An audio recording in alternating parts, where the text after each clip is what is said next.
Welcome to the Soul Deep Podcast with Jessica Janty. Join me as we dive deep into raw, real, in-depth conversations about life, love, relationships, sexuality, spirituality, what it is we're really here for, and anything in between.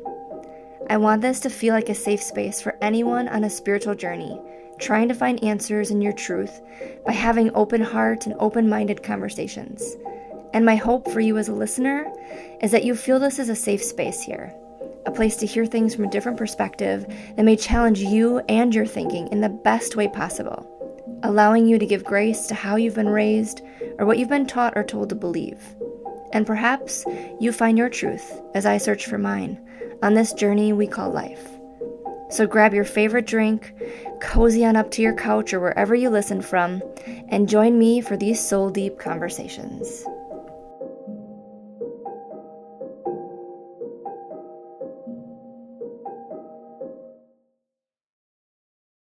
All right, welcome back to the podcast. So today I have with me Brittany Brandt, and Brittany and I met, oh gosh, how long ago was it? It was a mutual friend. Was this like last year? Yeah, a year ago. I think, we're just coming up on about a year, I think. Okay, yeah. And so Brittany has just such an amazing story. I've never had a story quite like hers where I've like heard and witnessed, and I just thought it was so beautiful. That's why I wanted you to come on here today. So thank you so much for being here. Thank you for having me. Absolutely. So before we go too far, I love to start every episode with a little bit of breath just to ground us into our space here. So if you're comfortable closing your eyes, for you at home with listening, if you're comfortable closing your eyes, obviously if you're driving, do not close down your eyes. So we are just going to take some slow, easy breaths in through the nose and out through the mouth. And just keeping this cycle of breath going, these slow, intentional inhale and a long, intentional exhale. Just slowing our body down a little bit here. We're so often in the go, go, go, the hustle, the doing, the going, that we often forget just to be, just to sit in the stillness, in the silence. And it's here when we can really hear and listen to our body's wisdom, what our body might be trying to say to us. We so often don't listen to our body. We tell it it doesn't have the right information. If we are eating and we feel full, but we keep eating, that's us telling our body it doesn't know any better. If we have a headache or something is going wrong and we don't just stop and pay attention, we are bypassing all these signals that our body gives to us day in and day out. So if we can use this power of the pause that I love to call it, where we are intentional just with being with our body and being with our breath.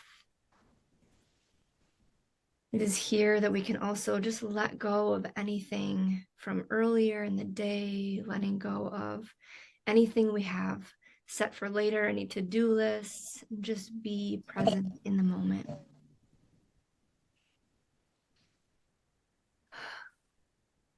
So just taking a couple more breaths here.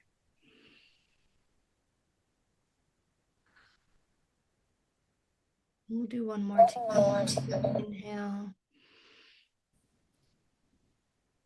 And a big audible exhale. Just letting go of anything that isn't serving us here in this space. And so whenever you're ready, just coming back to the space here. Thank you. Thank you for sharing that time here with me. Yeah, so I am really excited to get into all about you and who you are. So if you'd love to just share with our listeners here who you are, and we'll get started with that.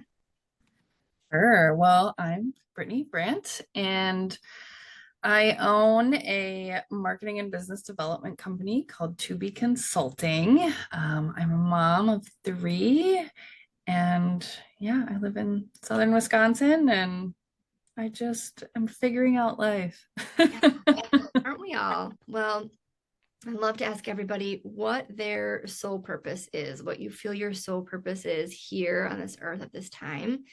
And obviously that can change as we shift and grow and things like that. But I would love to hear where you are at this moment and what you feel like your soul purpose is. It took me several years to kind of figure this out. I think I always kind of knew that I would be moving towards this area that I'm moving towards, which is helping women just accept and love themselves a little bit. I think, I have gone through some really hard things in my life and had some pretty traumatic experiences and suffered with addiction and been sober 8 years. And I now am coming to this place where I really truly believe that my purpose is to share my story to help others realize that hope is possible. And I would love to write a book and become a speaker. And there's a cat. And yeah, just share and let people know that it's okay to love yourself and those dark parts of you. I was just listening to a podcast with our friend Christine on it that talked about shadow work and loving those, that shadow self. And I'm super interested to kind of understand more about that and really dive into that self-acceptance of those things that we typically, I think, consider shameful parts of us that we hide down. And I'm excited to kind of tap into some of that. So yeah. I love that. And that was one of the big reasons that I wanted you on here, because you do have such a journey that you've been on. And I think to where you are now too, you've overcome so much. And so I'd love it if you would share some of your story. I mean, from what I know of you, and we were kind of just talking about this too, is that you come from a past. I mean, now I know that you are faith-based, or that you are, I don't labels sometimes. I don't necessarily love labels. But I love Jesus. Yes, right. Yes. But I think sometimes when you say Christian or, different things, like, people will shut off because there's been so much religious trauma. And so I just know that your story actually comes from, you're atheist. You did not believe in God at all. So I would love it if you could maybe walk through a little bit of your journey with us, and how, because was your family all atheist, or like, how did you become atheist? Yeah, there just was no religious background at all. So there was no knowledge, there was no exposure. It just wasn't part of our life. And so growing up, that was just the natural way of being. So it's been a really interesting journey. You identified mostly as being atheist, like you gave yourself that term, basically? Yes. Yeah, as I got older, I really, so I mean, if you want to go into it, I grew up, my parents, as far as I know, had a really unhealthy relationship. They split up before I was a year old, I think. And then my mom got married to someone who was very physically abusive to me, especially after my brother was born. And I just like have very small snippets of very vibrant and horrifying memories of, doing something and just living in fear constantly. And I remember like the night that my mom woke us up in the middle of the night and we left and we never went back. And I didn't realize until probably like a year or two ago that a lot of the ways that I lived my life in the past were my attempt at searching for a home that I had been missing since I was like 4 years old. So, had that experience, and then we lived with my mom's mom for a while. And then my mom got remarried again when I was 6 to a man who had a daughter that was the same age as my little brother. And he was very emotionally absent and abusive. And, I learned over time, like my mom was very toxically codependent, and I don't necessarily like to assign labels to other people, but it's very apparent even today. They're still married And, it was hard because she always defended him. She always chose him. He would be screaming at us or he'd say really mean things. And, oh, it's okay. It's okay. Just, that's just how he is, which is not okay. So my whole life, I grew up feeling invalidated, unloved, unworthy of love. And then, the first time that I ever had a sexual experience at 15 years old, it wasn't my choice. And so that, really affected me. My dad also, he had lived in Minnesota for most of my life. I only got to see him very periodically in the summer times. And then when I was 8 years old, he had a gun accident. And I just learned actually this year that it was a self inflicted shotgun accident, which I always felt like it was not an accident, but I was always fed this story that it was an accident. I didn't really realize what was happening. I was only 8 years old. But then when I was 16, he successfully ended his life, which I was also fed a different story at that time as to how that happened. But at that point, after my dad passed away, I really was solidified in my belief that God was not real.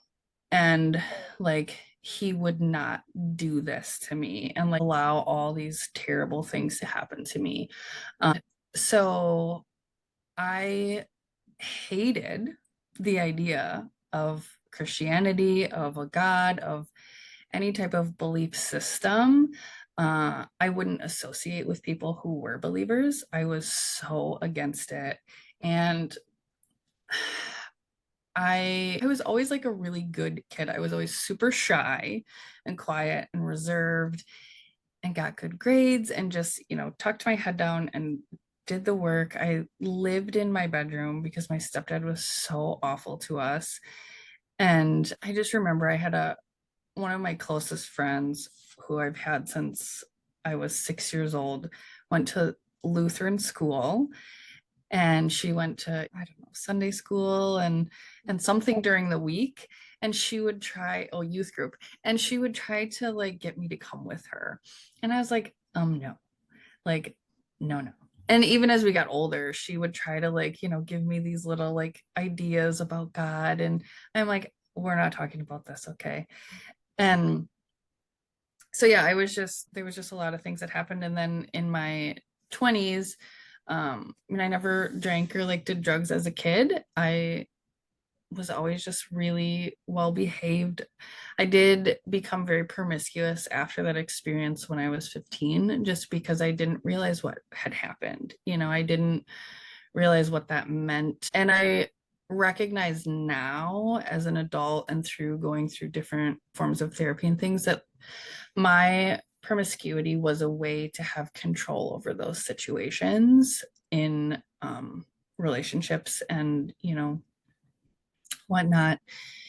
And it became a coping mechanism that I recognize now, and has a name that is termed hypersexuality, which often stems from trauma, especially in the area of sex. And so after I turned 21, I did start drinking. I met this guy who I had had a crush on in high school, and he was already addicted to substances and alcohol. And I very quickly followed in his path because I wanted to be with him.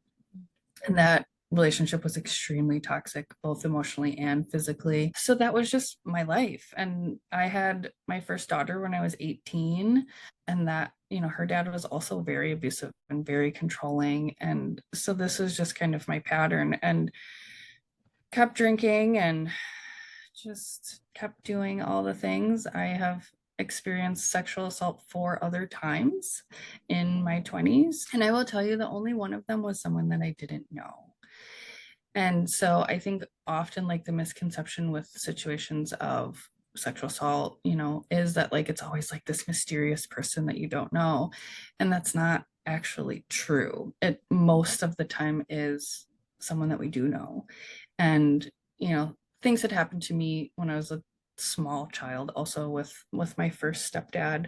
That yeah, so it was just all these things building up over time that were like, why would there be a God if there's all this trauma and pain and hurt and like suffering? I just remember, obviously this is a very brief overview of my journey in my life, but I just remember I was, I don't know, 27, I think, maybe 28. However long ago 8 years was. It's a long time. But I was sitting on my porch, and I was never like the alcoholic that drank at work or got wasted during the day. My kids never saw me drink. They don't even remember that I did drink. And, I always worked. I went to college. I put myself through school. I worked 2 and 3 jobs. I've been, essentially a single mom since I was 18, and I moved out of my house when I was 16. And so I've been on my own since then, just taking care of life. And I was just sitting on my porch one night, and I would drink a lot.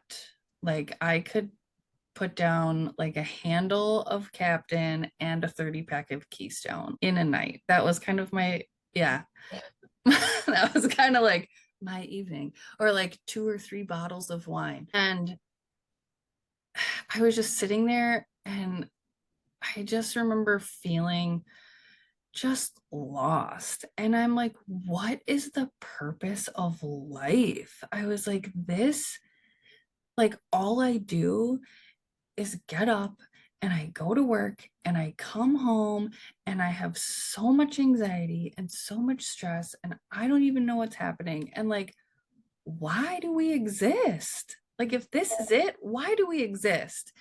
And I was like, I hated feeling the way that I felt. I've always been super positive and compassionate and fun person, but on the inside there was just so much pain that I had no idea was driving all of these things at the time. And I was just like, I need to just take a break. I need like a reset. And so, sidebar, but I also have trichotillomania. I pull my hair out, and I've done that since I was 4 years old. Often stems from trauma, and my first stepdad was very traumatic. And so this started at a very young age. And it's been about a year since I shaved my head.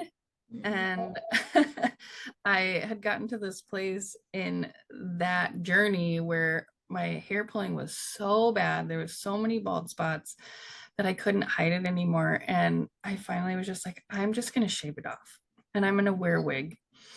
And I had never even thought to wear wigs. Like, I've struggled with this my entire life and constantly felt like I was hiding and just fed into that narrative that I'm not good enough. Like, I'm not pretty enough. Like, you're not worth being treated well because you have this thing. Because I pull my eyelashes and my eyebrows too. And I just never felt pretty without any makeup on. And so it was this, like, I recognize that I'm an attractive human being, but I didn't feel that on the inside. And so, yeah, a year ago about, I shaved my head, I started wearing wigs. And where this ties in is that in this place, 27 or 28, hadn't gotten my hair cut in probably 5 or 6 years because I was too scared, too ashamed to go because I was embarrassed. And I was at Target, and it just like hit me. I was like, I should go get a haircut. And Great Clips is right next to Target where I live. But there was just something inside that was like, no, go to Cost Cutters.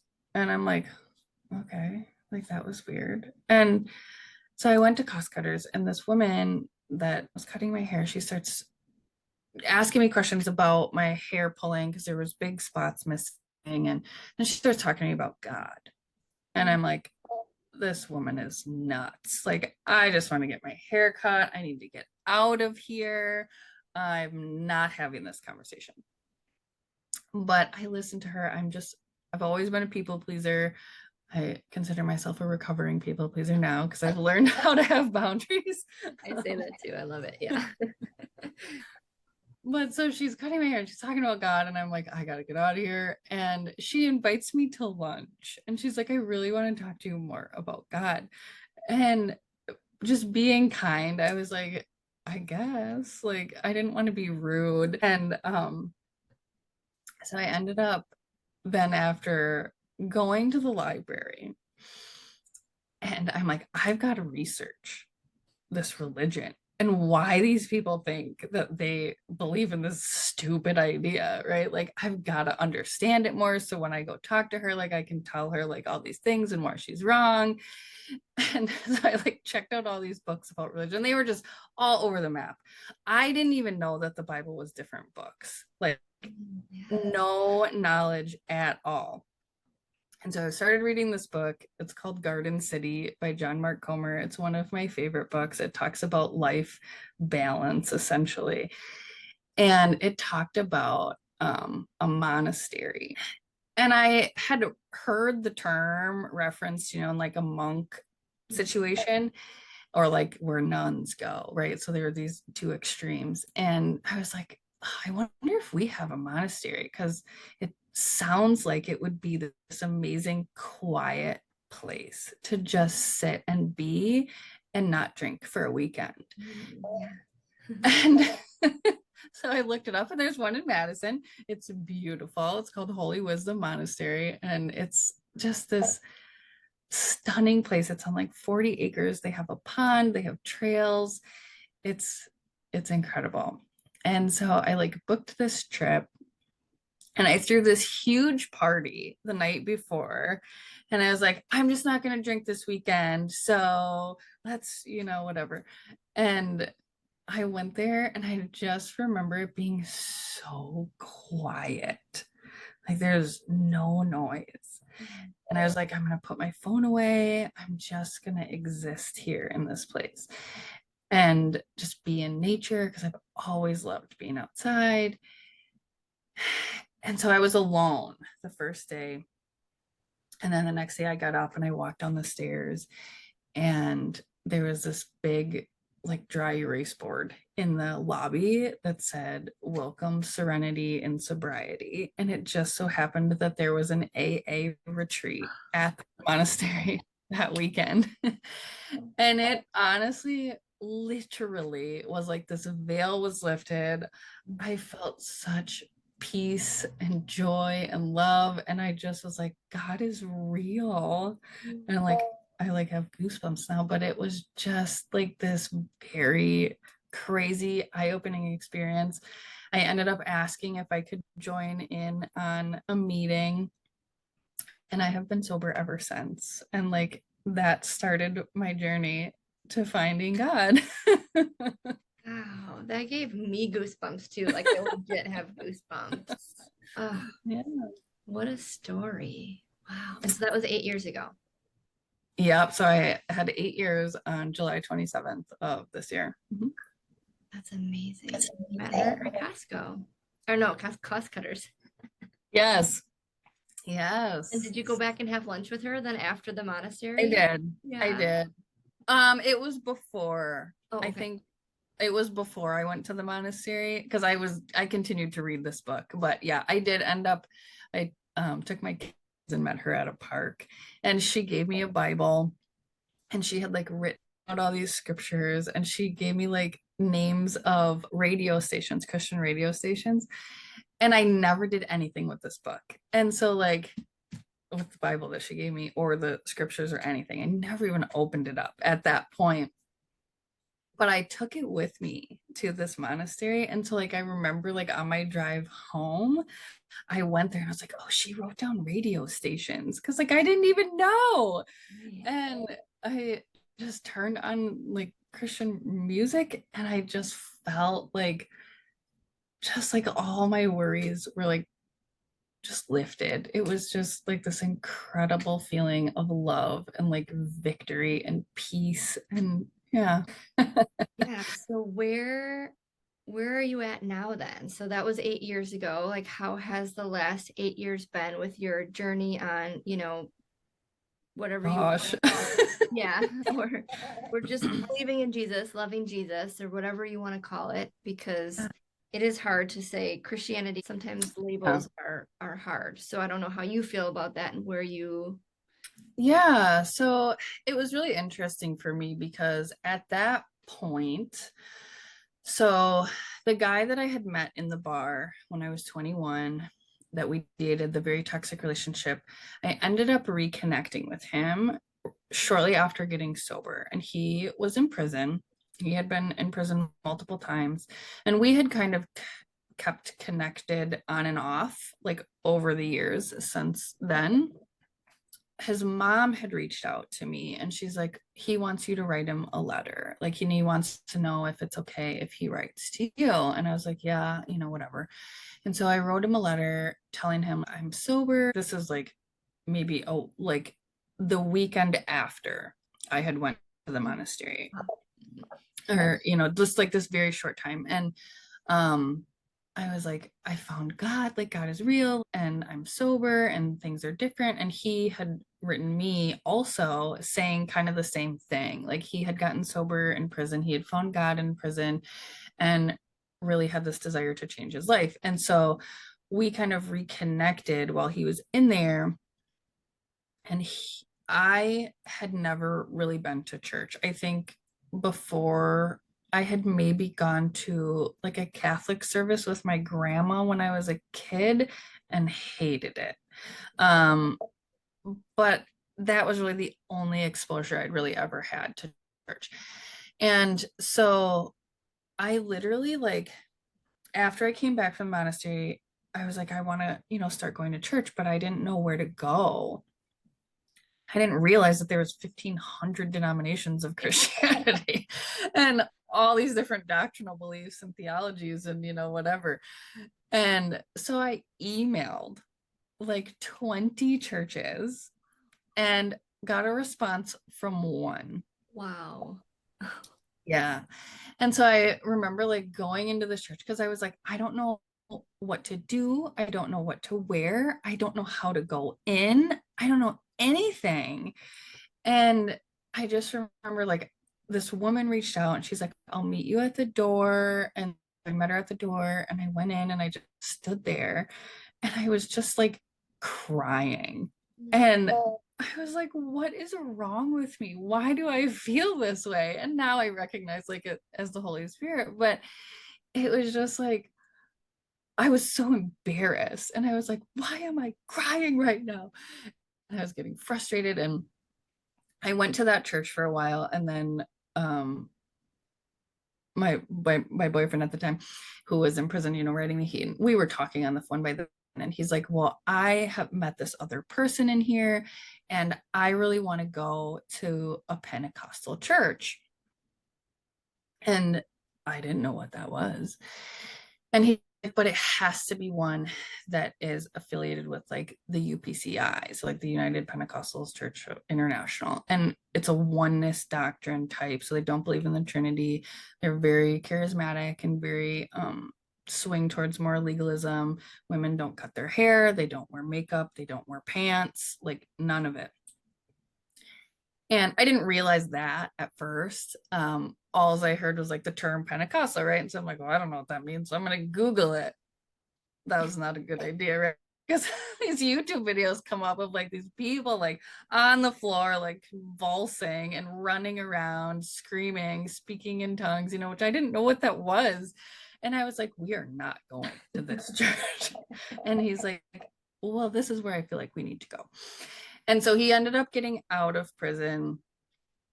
We ended up going to a Pentecostal church. I went full in because he and I ended up getting married.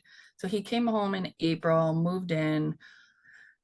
We got pregnant, lost the baby, went to this church. The pastor's like, well, if you guys are living together and doing this, you need to get married. So we got married in June. So just a couple months. And started going to this church and I, felt like this is different, but I'm in it, right? Like I'm with my husband and I had, my two daughters, and I ended up fully like adopting that lifestyle. I stopped wearing makeup, and I used to be a makeup artist. And so like that was really difficult. And I was never a feminine girl. Like I was very much kind of a tomboy. I hated dresses. I started wearing dresses every day and completely changed who I was to, fit this image of holiness that they kind of expect you to portray. And I started teaching Sunday school, and we would do Bible studies at our pastor's house, and we were going to church Sunday morning, Sunday night, and Wednesday night, and then having Bible studies at a coffee shop during the week and having dinner with them and all of these things. I ended up, he's now my ex-husband, but my ex-husband ended up going to ministry college through that church. And so, yeah, it was quite a life change. And then there was always some questions for me at this church. They were very harsh on homosexuality, very against it. And I always had questions because I have experience with same-sex relationships in the past and things that I had just, done and experimented with. And I was like, but if God loves us, like, why, all these questions, right? And like, it was, why do I have to dress this way? Like, people in Africa don't cover themselves completely. Like, people in, other belief systems, like, if God created all of us and loves us, like, why would he care what we were wearing? Obviously not, like, I'm sure he probably cares about some of the things that people wear a little bit, but ultimately, like, maybe he doesn't. I don't know. But so there were just all these questions in my head, and I never felt like I belonged fully in that church because I didn't come from that background, and I always felt like an outsider. And so, anyways, like, my ex-husband, we were not a healthy relationship at all.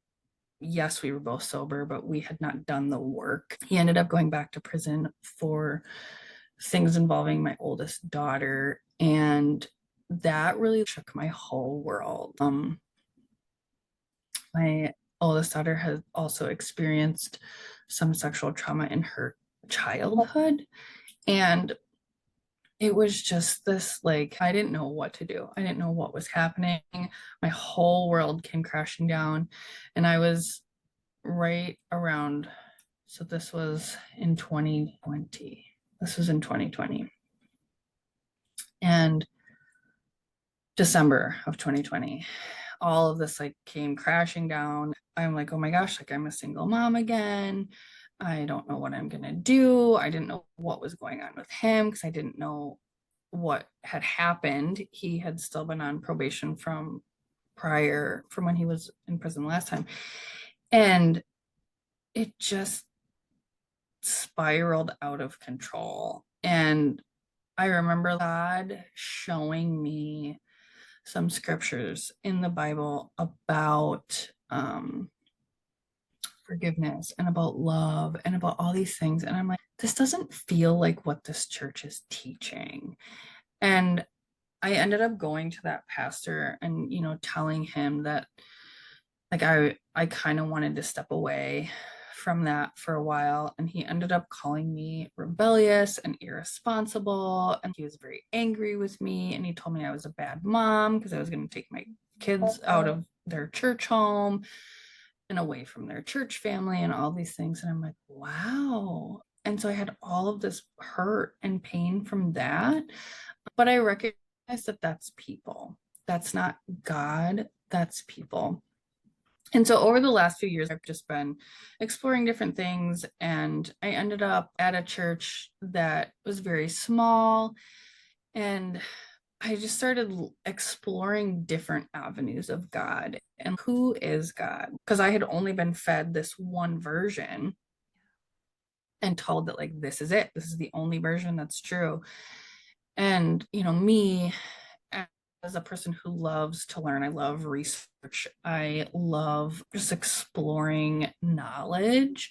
And I was like, well, if this is the only way, why are there all these different versions of it? And so I just kind of started digging in to, some of the history of Christianity and why it is the way that it is, and looking into different religions as a whole, and kind of landed in this place that, like, my viewpoint on Christianity today is that I think modern day Western Christianity is really what's wrong with Christianity. I think it there's a lot of judgment that's happened. There's a lot of rules that have kind of gotten twisted, and there's a lot of people who have been cast out and made to feel ashamed or all these things and been hurt by people interpreting who God is for them. And so now I go to a small home church. We meet in somebody's kitchen. We have 3 homes, and we don't get like a ton into like the theology of it.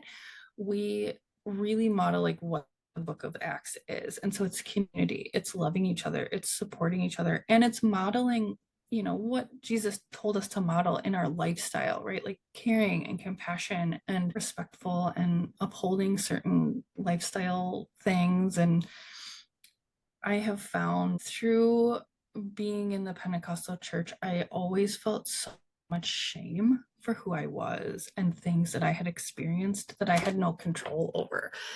And I was like, this is not who God is.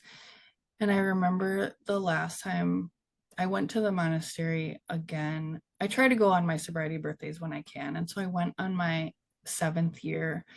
And I remember standing there, and there's this bench, and it overlooks the pond. And there's this huge willow tree that drapes over this bench.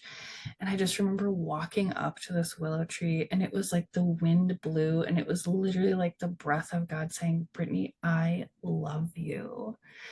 And like, it just was like this, he loves all of me, even the hard parts, even the dark parts, even the mistakes that I've made. Like, he loves it all, and he loves you that much too. And it's just been this really cool experience to know that I can love people who have different beliefs as I do, and I can just show them love in the way that God truly wants us to emulate love. And that really is just being there for people and accepting who they are and just helping them learn to love themselves.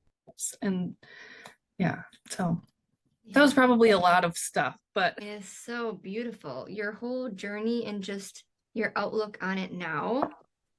And I think that's why it's so beautiful having these conversations, because different people come from different backgrounds. I come from a very different background where it was very much religion was everything that I was taught was right and only in the world. I went to school and church, all in the church.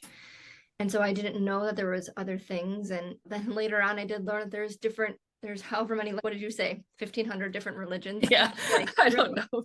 I mean, that's what it feels like though. And I do remember at one point these girls had come into our school and they could only wear dresses. And I just remember thinking like, that is so weird. Why would God of the universe tell these people that they have to wear dresses, but everybody else can not wear dresses? Like, and some people couldn't eat meat, or like they couldn't eat, I mean, just different pork, things. There's so many different rules.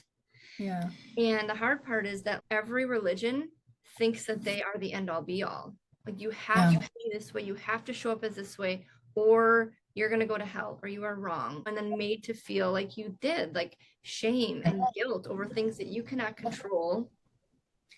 And so that's why that's like one of the big reasons I wanted to have this podcast, is to show people that maybe have been stuck in like a religious trauma or have a background like you. They're like, I'm just trying to figure this out. I don't exactly know what it looks like, but I know there's a God or there's something, but religion just doesn't speak to me. And so I just wanted this place where it's like we can come and have and share our stories and share that it's not just about religion, it's about love. It's about, I mean, God literally is love.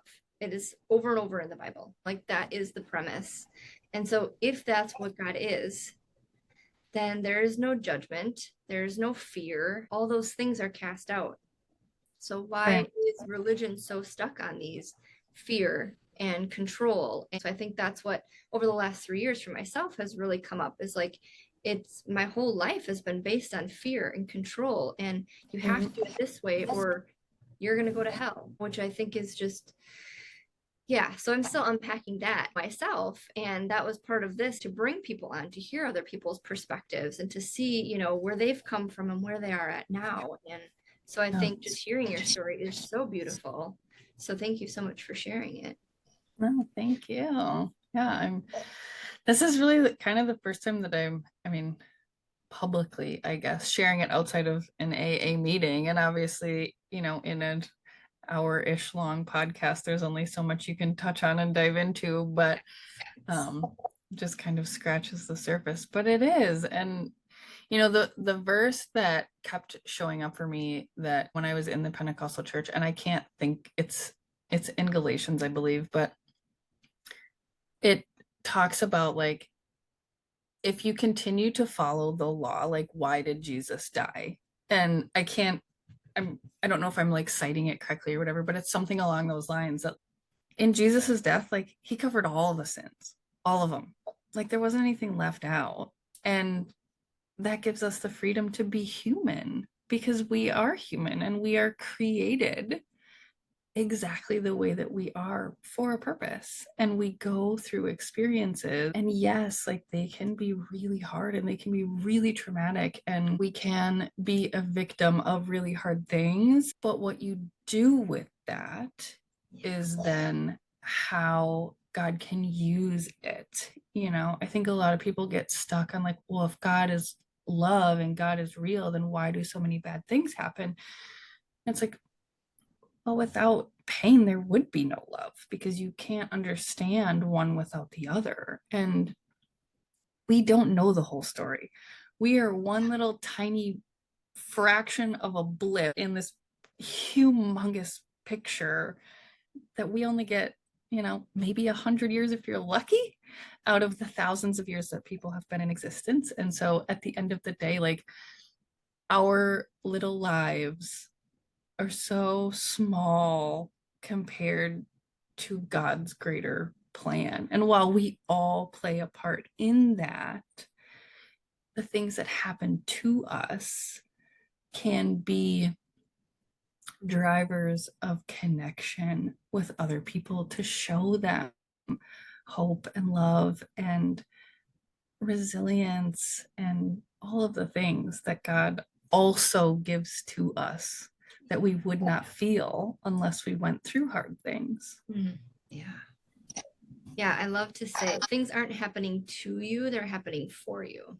Yeah. Everything that you feel like, oh gosh, this is happening to me, it's like, no, this is happening for you to become that person that you are meant to be here. And yes, your story is hard. You've been through a lot of hard things, but here you are now sharing your story, and people are going to get something out of that. Like, wow, okay, she is here sharing her story, and look at her outlook on life. You are I here. hope so. Yes. I mean, even for me. So like you've touched my life in meeting you, and I haven't been through a lot of the traumatic things. So imagine somebody being through traumatic things like you have, and then seeing you and hearing your story. It's going to be impactful. So I'm here to tell you, write the book. Write the book. I plan to, yes. It is like, I was gonna write a book ever since I was a little kid. Like, that was kind of my big dream. And I have started. Chapter 1 was really hard to get through. It brings up a lot of stuff. And yeah, it's honestly, like, it's crazy for me to sit back and reflect. And people have even come to me, believers and non-believers, and they're like, Brittany, like, I can't honestly, like, believe that you are the way that you are. Like, you're not bitter, you're not hateful, you're not resentful. And I think that's just God. Honestly, I don't know why that is either, other than God had a plan for me to be this person that I am becoming. And that is as simple and as complicated as it is. Absolutely. So for anybody that has, and you're going to have to say the name again. So where you pick your hair out. What is that called? Trichotillomania. Trichotillomania. That's a mouthful. Yes. So, can you tell us a little bit about your journey with that? Like, and first, how did you find out that you actually had like a name for it? And did anybody in your family try to help you through it? Or was it just you learning on yourself? This is what I have. Yeah, so I'm I have a lot of memory issues from very traumatic things that have happened. So like my first stepdad was very physically abusive to me. And I remember after my brother was born, we were in the basement riding on these little like mini cars, right? So I was like 4 and he would have been somewhere between 6 months and a year old. And he had like a little green John Deere tractor and I had something else. And I remember my stepdad specifically saying like, don't you dare bump into him or whatever. And so we were down in the basement alone. And I remember like my little car went and it like barely bumped his little car. And my stepdad like came barreling down the stairs and threw me over his lap and started like wailing on me, right? And then like I was just like, I don't understand why this is happening. And then like my mom is screaming down the stairs at him, and then he goes upstairs and they're arguing and screaming at each other. And I just remember landing at the bottom of the stairs, like watching this happen and thinking like, this isn't okay.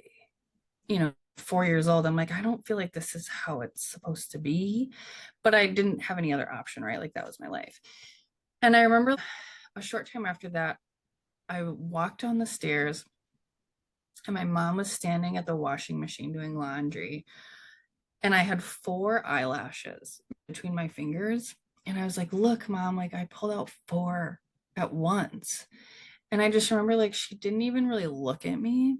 She was just like, oh, okay. And then I don't really remember a whole lot after that until several years later. But so I have photos of myself with no eyelashes in kindergarten. Um, and then in middle school is kind of when I start to remember things a little bit more. But I always pulled my eyelashes out. I never had eyelashes as far as I can remember. And then I started pulling out my eyebrows in like 6th grade, 5th or 6th grade. And then I would draw them on. And man, if you could see some of those pictures from like this middle school kid with like black, huge caterpillar eyebrows drawn on, that was great. Then in 6th grade, I think it was 6th grade, I had just one night, and I remember specifically this night, I started pulling out my hair in little bits here and there, but I just pulled and pulled and pulled, and the whole crown of my head was like there was no hair. And I woke up the next day and I was like, I can't go to school like this. Like, what do I do? And so my my aunt had worked at the school. And so my mom called her and asked if like I could come to school with a hat on. And so like all the teachers, and I wore a hat to school. And then my mom and my second stepdad got me into Rogers Memorial in Oconomowoc for like they have they at the time Trichotillomania was considered like a branch of OCD.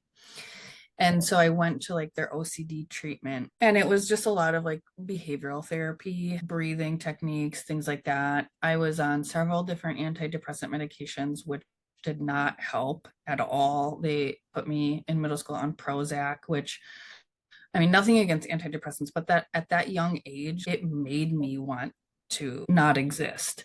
And I had never had feelings like that. I still to this day, that is one thing that I have never struggled with, is like those types of thoughts. I have always like, there is hope. You can change your life.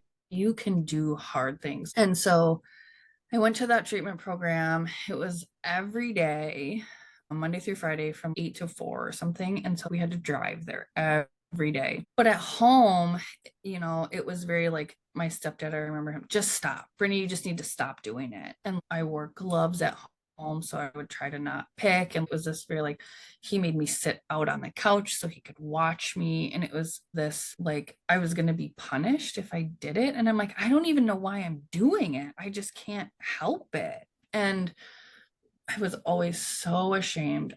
I love swimming and I stopped swimming. I wouldn't do water park things. And so I wore this hat all through middle school. And it's funny, I was just talking to one of my teachers the other day that I had in middle school, and he's like, Brittany, you don't realize like how you changed me. And I was like, what do you mean? And he's like, you were this girl in middle school when middle school is such a hard time, and you always had a smile on your face. And I was like, oh, I didn't even, that's just who I am. And he's like, yeah, but most people would not have responded that way. He's like, Brittany, you just were so happy and bubbly all the time. And yeah, so it was hard because it was classified as OCD. And so I went to therapy for a little while, but my mom was never consistent in keeping me in therapy. And I don't know why that is. I remember talking about this instance with my first stepdad and him like doing inappropriate things to me, and my mom did not believe me. And so her and my second stepdad were brought in, and they're like, well, she brought this up. Like, that's not true. He would have never done that. And so it was, and then like my counseling kind of stopped after that. And so it did not dive in. I did not look into it really until I got older, and I just lived with it. I mean, it is a little bit better understood now, and it is not considered OCD. It's part of a separate grouping of disorders.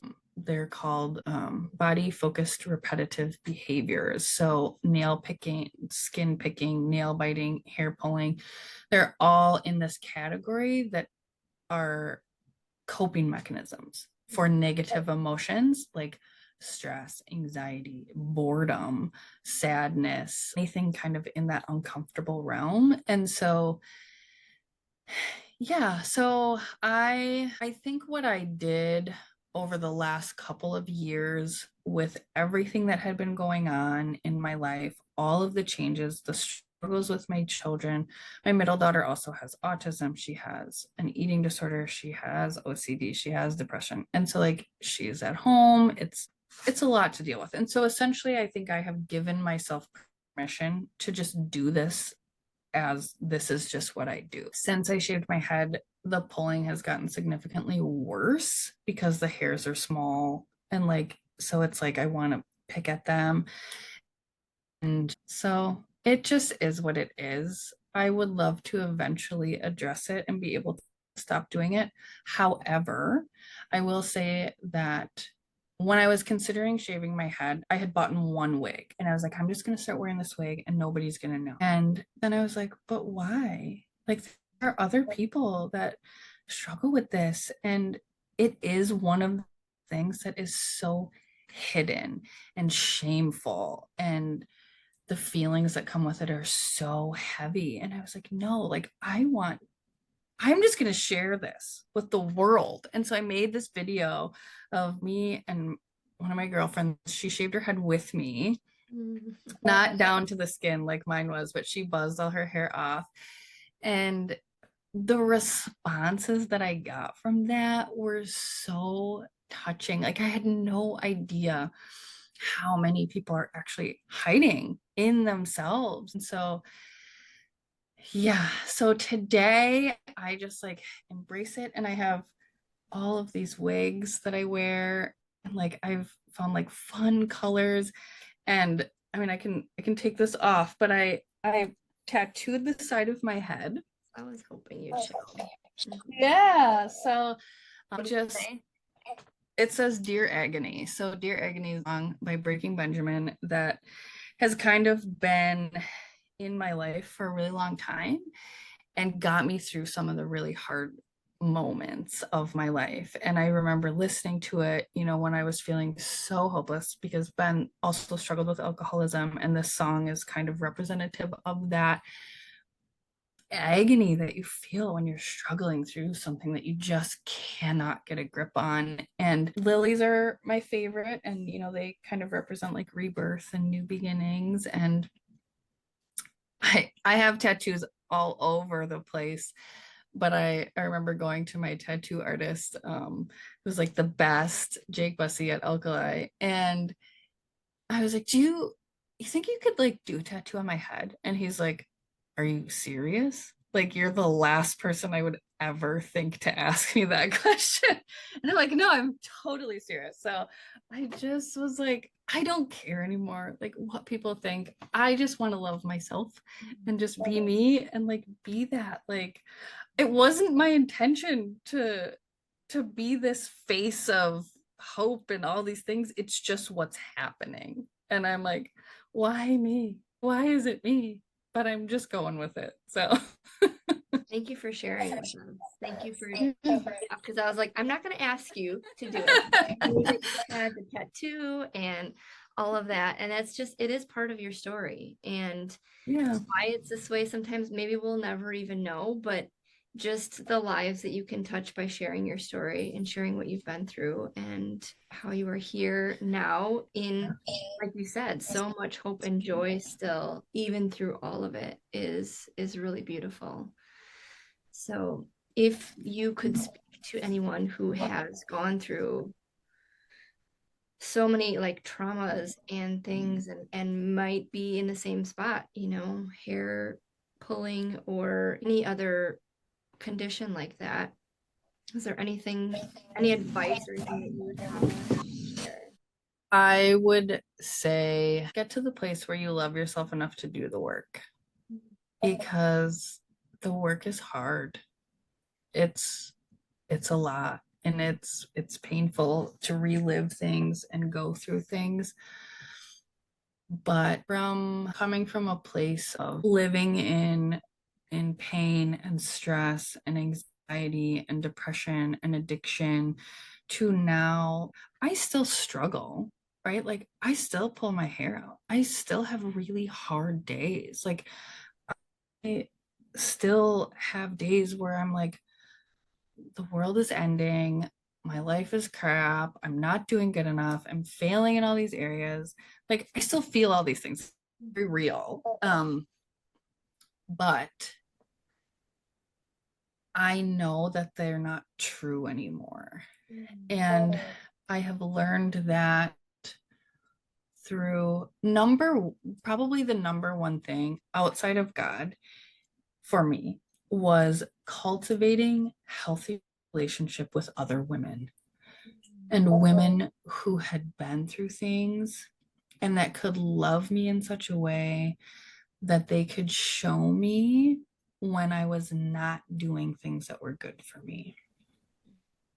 And that was really hard because I did not have a mother who was emotionally available, or women role models growing up that were strong or positive, really. And so for me, it was, yeah, creating a healthy community of relationships, going to therapy, and just doing the hard work. I mean, you just got to suck it up and do it if you ever want your life to change, basically. So, not to be cold or crass, but it's like you can sit in the misery if you want to. That's okay. But there's another side. Yeah, good points there because a big thing for me too that I've found in doing this work is sisterhood and that connection and having those relationships where, like you said, people that can just when you are having a moment, you can be like, all right, I'm having a moment. Can you help me through this? Give me a word of encouragement or just talk you through it, or just being there, having that support is so, so important. So important. And I don't think we realize how important it is until we Yeah, have. absolutely. And I think as I don't know if it's like a societal thing or a trauma-based thing or a little bit of both, but for me specifically, and I see this in a lot of other women who struggle, is they go to their partner or like a man or, whatever that person is for them, that one person. for me, I sought out relationships with men or whoever my partner was at the time, and that was the only person I, would cling to this and rely on them. And what I've realized just really probably in the last year or two is that that person has a purpose, but it's not all of the purposes, right? Like they have one spot in your life, but there's room for so many other people. And the other people are just as important as that partner. And like, I am single. I choose to be single because I don't want to settle anymore. I don't want to be with a partner just to be with somebody. I have 3 kids I need to worry about, and myself that still has work to do, and a business that's growing. And I want to do that. If somebody comes along, great, but I'm not looking. So I think a lot of times as women, especially, it's like, oh, well, you have to be with somebody, right? Like you can't just be alone. And I was like, why not? I love being alone. That's a great point and a great place to be at. Is there is so much like codependency. I mean, my husband and I separated for a couple of years, and it was a lot to do with the toxic codependency, just having that person be your end all be all, which Yeah. it can. Yeah. Yeah. And I love just being able to have friends now. Like I don't need this one person. I have a whole handful of people that I can, that serve different purposes. Like one wants to go hiking with me, one wants to get coffee, one wants to watch a movie. Like they are all there in different people, and that fills all the buckets. We didn't even really get into like your business or anything like that. So It's okay. like real quick, just let us know maybe in like a quick nutshell. What do you do now? How is life now for you? And what are you doing with yourself now? Life is mind blowing to me, honestly. I made a post the other day on social media about a vision board that I had created a couple years ago through a workshop that we did at work. And I had never done a vision board. And so I was working as a marketing specialist for a real estate company, and we just did this workshop, and I was looking at it the other day and I was like, oh my gosh, like I've pretty much done all of these things or am in the process of doing all these things. And so yeah, a couple months ago, I started my own business. I've done independent contract work for nonprofits for years, running capital campaigns and doing fundraising and development. And I recently just made this shift to do it business also. So website design, logo design, social media campaigns, and things of that nature. So anything in the realm of marketing, that's kind of what I do. And recently, though, tying my story in and just different things that I've experienced in the last couple of weeks, really, I feel this desire to shift more towards like leadership, coaching, confidence building for women or men who own their own businesses. And as a person in marketing, and now I'm a business owner, I'm like, yeah, I have to market myself, right? Like I'm the product. And it can be hard to be a small business owner and want to do that. And so I think there's a real opportunity to share just some life stuff and some business things that can help people grow in their business, but also grow in themselves. Because when you're doing the work in yourself and becoming confident and loving who you are, then your business is going to flourish too. So That was beautiful. That was a great place. Yes. This was so good. I feel like we talked about so much. we And did.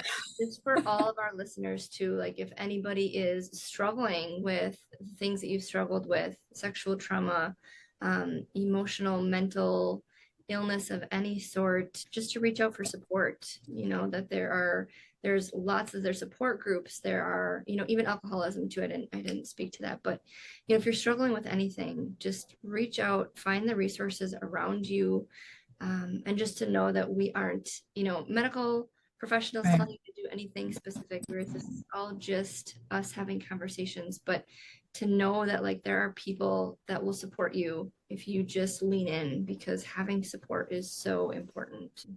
And don't be afraid to try different things. Yeah. I think sometimes people get in this like there's one way, but there's not. There's so many different ways. And so something's not working, or your therapist that you have doesn't like, you don't like them, find another one. That's okay. And Yeah, don't be that person that's like, oh, I have to stay here because I've been doing yeah. this. Like, been there. Yes, yes. So, yeah.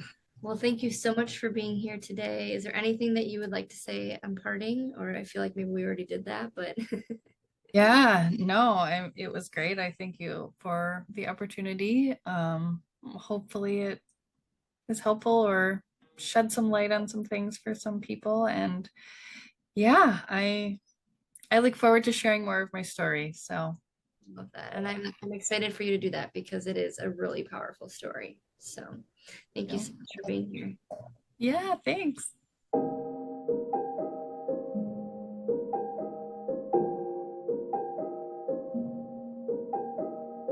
Oh, thank you for listening to this episode. I hope you loved listening as much as I loved recording. Each and every conversation that I have here on this podcast just lights my soul on fire. I love having conversations where we explore and challenge our ways of thinking. So if you've resonated with anything here and you're looking for more, please connect with me on Facebook in my Soul Deep community group, which is free. I'm also offering all my listeners a free month in my Soul Deep Connection membership. I have poured my heart and soul into this membership, bringing you resources to help you grow into the best and truest version of yourself. I've used my knowledge and experience as a nurse, combined with my knowledge and experience as a coach, breathwork facilitator, and somatic embodiment guide. This library consists of breathwork, kriyas, and other resources and modalities that will help you learn about and give you the healing tools to live the life you've been dreaming about, and to help you find your true passion and zest for life again. This library of resources is vital for everyday maintenance.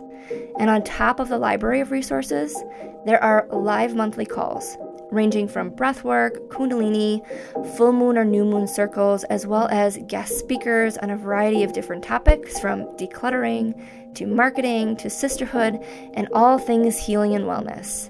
So make sure you join today to get you back on track to living that thriving life that you are longing for. Remember, the first month is free, and my hope is that you find so much value that staying is an absolute no-brainer.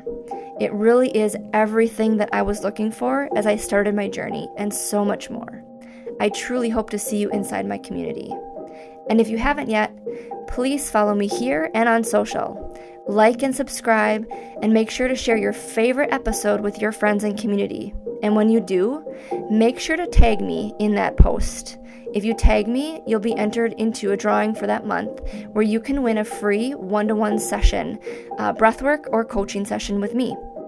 All the links will be in the show notes here below. Until next time, Soul Deep fam, and in the words of my dear friend Mary Lacey Banks, I'm holding you so tight in a thought hug.